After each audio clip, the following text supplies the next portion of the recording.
How do you bounce back tomorrow and try to pick up one game in the series?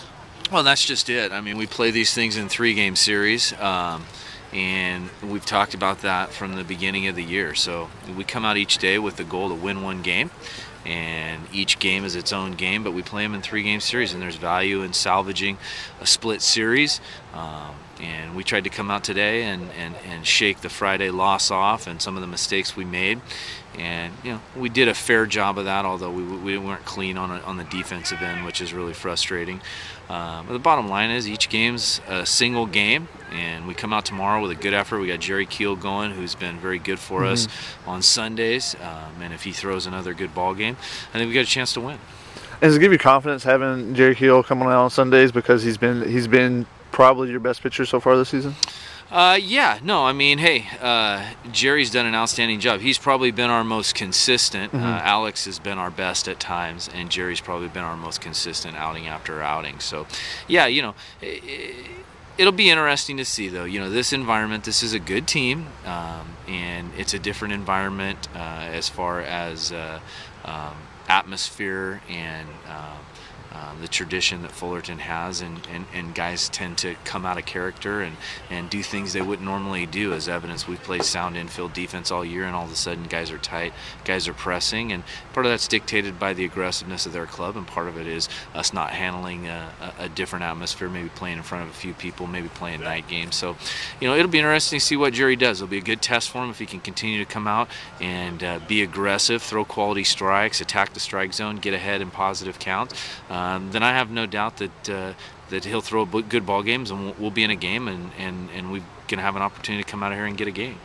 And you talked about how Alex has been great at times, but tonight he gives up, I believe, 8 runs total, only 5 of those earned, but still. How did you feel about his performance tonight? Well, Alex did a great job of competing for us. The defense really shortchanged him early in the ball game, made him throw way too many pitches, gave them free base runners, multiple free base runners, multiple extra bases with errant throws and so forth. And he was able to maintain his composure, keep attacking, and get us through the 7th inning in a game where, he gave up 14 hits and a lot of base runners through some of our defensive miscues. 14 hits, 3 errors. You don't usually see a guy get through 7 innings, but so he still threw the ball well. I'm not disappointed in any way. Alex's key is just early in the ball game. They did a good job of taking his fastball away, and Alex has had at times a really good slider, and when he's got both pitches going, then he's really, really dominant. Tonight, early in the ball game, in the middle part of the ball game, he really couldn't find his groove with the slider, and they did a great job taking that away from him, and that was the result of the hits they got, or that was the cause of the hits that they did get. But I'll tell you what, I feel good in the fact that he competed and he didn't cave in despite our defense maybe doing him a little disservice, and he got us deep in the ball game. He saved our bullpen, and he kept us in position where, hey, we were one more hit away from getting the tying run in on base or in scoring position. So that's one thing that we've got to look to. I mean, you talk about coming into tomorrow, and it took us a while. It took us basically 12 innings to make an offensive adjustment and shorten up our strokes.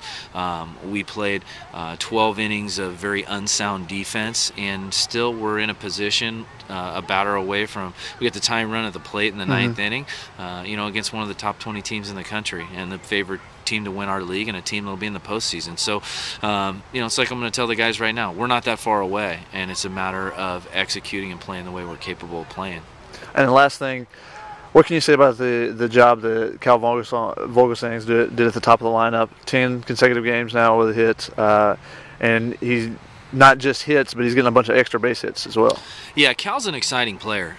He really is. He's very talented. He's been drafted professionally out of his freshman year at junior college. Last year he had a tough year. He missed some reps in the fall with a hamate bone injury, and so he was behind in at bats. He struggled early and he pressed, but we knew the ability that he has. We've known the ability that he has, and it's just been a matter of lately freeing some things up mentally to relax, and not press, to swing at good pitches, and to just see positive things happening. And now those have started happening, and it's kind of build on each other. But you know, he's done a good job, and he plays an outstanding center field. You know, and we had one of the best center fielders last year in Drew Mirren that I've ever seen, and Cal's really truly not too far behind him. His versatility is great. He can play first, he can play second, he can play third. So we've known he's an exciting player. It's taken him a little bit here the first month to get in the groove. Hopefully he stays there, and he'll be a big part of us hopefully getting this thing going in conference.